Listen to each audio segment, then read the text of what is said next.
Hello and welcome to Wild Pyrford. It's the January 2021 edition, bringing you news of conservation projects in and around our village of Pyrford. All the items in today's programme were filmed before the current social restrictions were in place.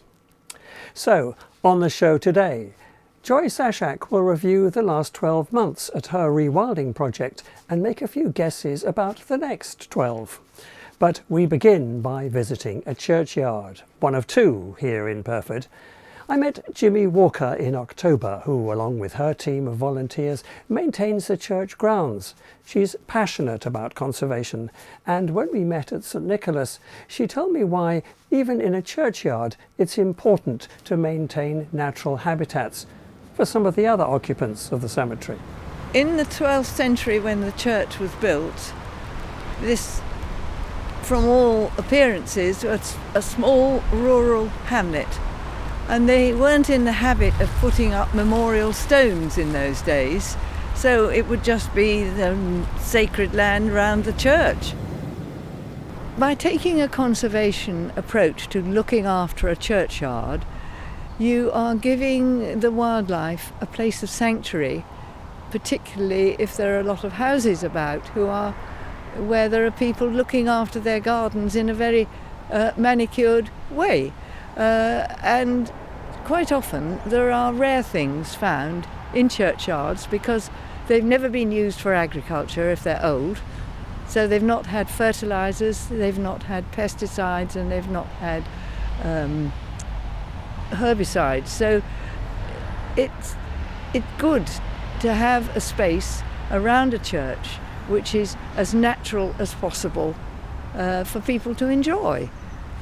I'd helped with a little bit of volunteering when we first came here in 1960, but my chief concern was that nothing should be spoilt that was growing here naturally, and that the birds and the bats that lived here should still have their habitats.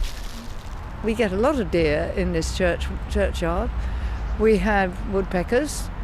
The only trouble is that the green woodpeckers cost us a whole new spire when we, not very long, had it all reshingled, and we had to have it reshingled with a much more expensive type of shingle because they look for the insects. But you get insects here. We've had flocks of mistle thrushes coming for the yew tree berries, though sadly I haven't seen those for a few years. So there are quite a lot of creatures which frequent the churchyards. With climate change, it's difficult because certain things grow happily, which are thriving species like the brambles, and we can't let them run riot, although they provide food for us and food for birds and other creatures. This is part of the hedge that we planted into the entrance to the new graveyard. We deliberately planted a conservation grade hedge which contains a large number of species which are useful to the wildlife.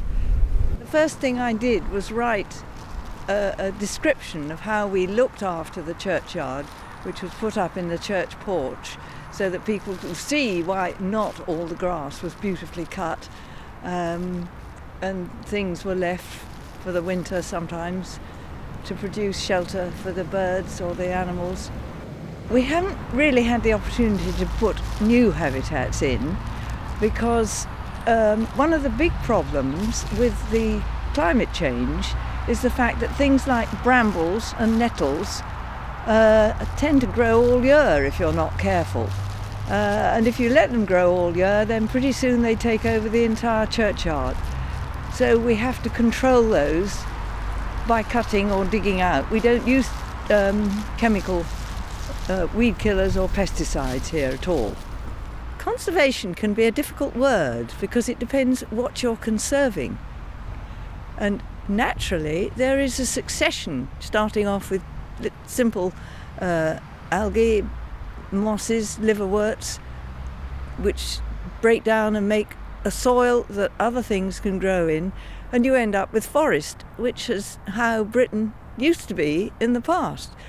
So you have to decide what sort of countryside you are conserving. Otherwise, this would be buried in a forest like the old temples in Southeast Asia and things like that. Jimmy Walker was talking to me about conservation and how her passion is carried over into her work maintaining the churchyards here in Pyrford. And you're watching Wild Pyrford, a series of videos on conservation projects in and around our village. So, the start of any new year is traditionally the occasion for reviewing the last 12 months and doing a little bit of guesswork about the next. So with this in mind, we asked Joy Sashak, who's running what is undoubtedly the largest rewilding project for miles around, just what her thoughts were about last year and how she sees her conservation projects developing in the coming months. On what must have been one of the coldest and wettest day of the year, Carol Mitchell caught up with Joy to find out more. So Joy, it's midwinter and you're a year down the line since you bought the golf course and embarked on this wilding adventure. Looking back over the year, what would be your reflections? Well, we started by building or planting 3/4 of an acre of a hedge, a native English hedge, along the footpath.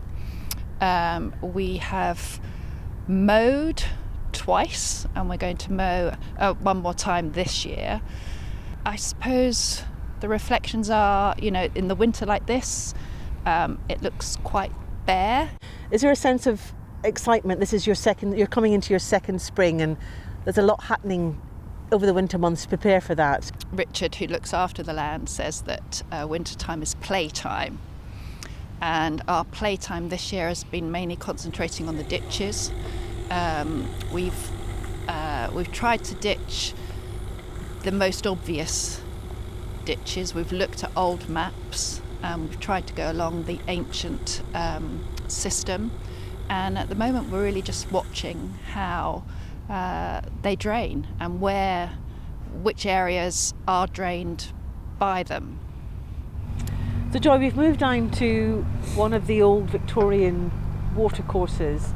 So just tell me about this stretch of water here. Is this how it would have looked hundreds of years ago? Yes, I mean actually way further back than the Victorians. I've got old maps going back to I think 1400 where there are ditches. I don't actually know how old this one is, but this is definitely one of the original ones, and this has been ditched this year. And I imagine when they first ditched, it was to plant food, to grow food. I don't think we want to get rid of all the flooding in all the areas. It is a flood plain, and certain plants need to have the ground flooded at different areas, different times of the year. So I don't think I want to get rid of all the flooding, but my hypothesis is to ditch the ancient ditch system to see how the land behaves. Joy, in the year that you've been doing this, have you managed to determine via a survey or whatever what's actually here in terms of biodiversity and nature? So that's a really interesting question. When we first bought it, I wondered how on earth are we actually going to be able to say, well, yes, we've done this, this and this. I came across somebody from the Botanical Society, the Surrey Botanical Society. They're actually doing a survey Surrey-wide this year, and he has done a survey this winter and is going to come back in the summer and have a look in the summer, because obviously you see more in the summer, just to see exactly what we have here. But if, as we know, allowing an area that's previously been tampered with by humans to go back to nature will return. So it's just an evolving process, and you will see, yes, hopefully year on year, more and more coming back. As it wilds, we see new things, and then I would also like to get a wildlife person involved to come and do the same sort of marking what we have here, and then comparing year on year what changes. Then you can start to map it and really see what effect we're having. Carol Mitchell was talking to Joyce Sashak about her conservation plans for this coming year. And Wild Pyrford, of course, will be there too to chart the progress. And if you have any thoughts or ideas about local conservation projects, we'd love to hear from you. And you can email us at wildpyrford@gmail.com or visit our website www.wildpyrford.com. Special thanks to Bob Holmes, who is now our regular sound man and wasn't put off at all by the dreadful weather we had on that last item. Welcome aboard, Bob. So that's it, except to thank you very much for watching wherever you are and taking an interest in Pyrford's conservation activities. We'll be back next month with our own review of the year, so I hope you can join us then. I'm Tim Matthews, and this has been Wild Pyrford.